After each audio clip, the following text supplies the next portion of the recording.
இந்த tutorialல நம்ம பார்க்க போற topic important questions for CCS 342 DevOps. இதுல யூனிட் 1ல பாத்தீங்கன்னா the DevOps essentials, then Git and GitHub, then introduction to AWS and GSP. So இந்த 3 டாபிக்ஸ் நீங்க பாத்தீங்க அப்படினாலே கண்டிப்பா இந்த யூனிட்ல இருந்து ஒரு பிக் கொஸ்டின் அட்டெண்ட் பண்ணிடலாம். இன்னொரு கொஸ்டின் படிக்க முடியும் அப்படின்னா இந்த ஏஷ்வர் இந்த டாபிக்கையும் பார்த்துட்டு போங்க. அப்போ இந்த யூனிட்ல நம்ம ஒரு 3 or 4 கொஸ்டின்ஸ் படிச்சிட்டீங்கனாலே கண்டிப்பா ஒரு பிக் கொஸ்டின் அட்டெண்ட் பண்ணிடலாம். தென் யூனிட் 2ல பாத்தீங்கன்னா இந்த மாவன் பில்ட் லைஃப் சைக்கிள், தென் பில்ட் ஃபேசஸ், இதுல ஒரு 4 ஃபேசஸ் கொடுத்துருக்காங்க. ஸோ இந்த 2 கொஸ்டினும் கண்டிப்பா படிச்சுட்டு போங்க. Then understand build using gradle, then maven repositories இந்த கொஸ்டினும் இம்பார்ட்டன்ட் தான்.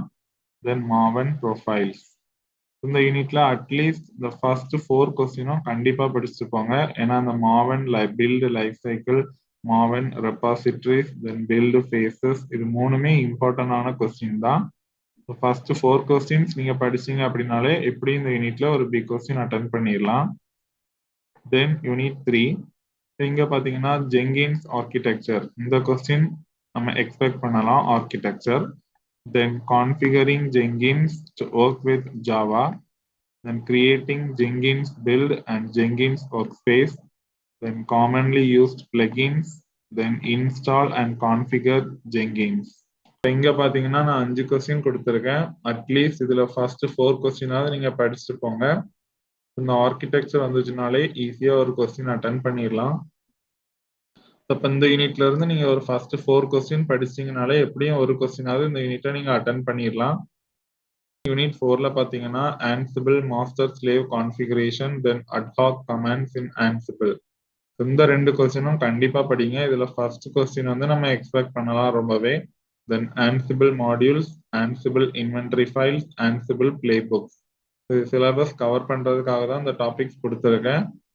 இந்த யூனிட்லயும் நீங்க ஒரு 4 கொஸ்டினாவது கண்டிப்பா படிச்சிருங்க. 5 கொஸ்டின்ஸும் படிக்க முடியும் அப்படின்னா 5 கொஸ்டின்ஸுமே படிச்சிருங்க. தென் யூனிட் 5ல பாத்தீங்கன்னா create Azure organisation, then pipelines.yaml file, then create GitHub account, create repository, then modify Azure. இப்போ இந்த யூனிட்டை பொறுத்த வரைக்கும் டாபிக்ஸ் வந்து ரொம்ப நியூவா இருக்கு. அதுல ஒவ்வொரு யூனிட்லயுமே நிறைய டாபிக்ஸ் இருக்கு. சிலபஸ்ல பார்க்கும்போது கம்மியா தான் தெரியுது. பட் இம்பார்ட்டன்டான டாபிக்ஸ் வந்து 4-5 இருக்கு எல்லா யூனிட்லயும். அப்போ முடிஞ்ச வரைக்கும் 5 கொஸ்டின்ஸும் படிக்க முடியும் அப்படின்னா எல்லா கொஸ்டினுமே கொடுத்துருக்கிறதா படிச்சுட்டு போயிருங்க. இல்ல அட்லீஸ்ட் ஒரு 4 கொஸ்டினாவது ஒவ்வொரு யூனிட்லயும் நீங்க படிச்சுட்டு போங்க. ஸோ தட் ஈஸியா இந்த சப்ஜெக்ட்ல பாஸ் பண்ணிடலாம்.